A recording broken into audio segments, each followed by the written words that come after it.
De NHL is net een minder squalle, schreeuwt ook de minister onder de Tweede Kamer. Maar dos krijgt de squalle een flinke kwatting. En dat docht zeer. Nou ja, dat is natuurlijk heel vervelend. Maar het jaart wel bij het spul wat we met z'n allen in het hoger onderwijs ook sprutsen hebben, mooi de minister. En wij nemen de pine voor dit moment. En we gaan volle vaart terug om onze kwaliteit via de roer te krijgen. De NHL is de oranje jaren bordwaande west met het verbeteren van het onderwijs. En de meeste studenten zijn dan ook aardig tevreden. Mijn opleiding zit goed in elkaar. Ik red mee, ik krijg voldoende info. Ja, heb ik geen probleem mee. Prima. Want de minister zei het nou van ja, ze doet het toch net goed genoeg. Wat vind je ervan? Ja, daar heb ik net echt last van. Dat dat slechter is als oorskwam.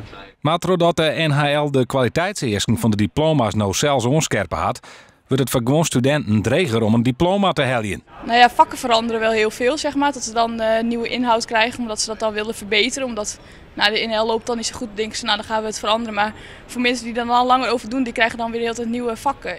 En krijg dat is wat haar nou een lege score op smiet.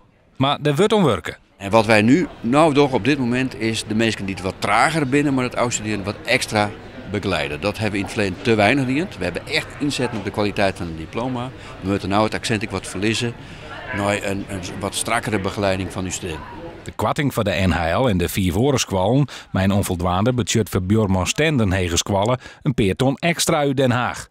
Das is Stenden net wie is met het prestatiesysteem. Want de squallen kan net op deze wijze beoordeeld worden. Dat is een van de eigenschappen van zo'n uitspraak. Dat je bepaalde prestaties moet leveren. En dat het dus vooral om cijfers gaat, om rendementcijfers. Terwijl de intrinsieke waarde van onderwijs zit ook in andere dingen. Zit in hoe je kennis overdraagt en hoe studenten zich ontwikkelen tot een volwaardig beroepsbeoefenaar. Nou, dat laat je niet allemaal vangen in cijfers. Dus als je dan de score niet haalt, wil dat niet zeggen dat je slecht onderwijs geeft. En dus vinden de squallen dat het systeem oorsmat. Nou ja, dan moet je meer naar de echte kwaliteit kijken. Niet naar alleen maar cijfers van rendement of uitval. Dat zijn wel verschijnselen die erbij horen. Maar dat zegt niet alles over de echte onderwijskwaliteit. En dan moet je eigenlijk dichterbij zien te komen. De heel miljoen die de NHL nou missen mat, is net het grootste probleem. De squallen komt er net terug in de financiële problemen, maar het budget wel een dij van minder koppen, minder kranten. Nevens bestuursvoorzitter Smink is dat liekwols voor de allerlaatste keer.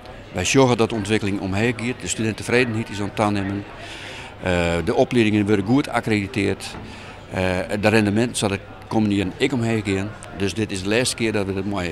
Dat hoop ik tenminste en daar zetten we volop van in.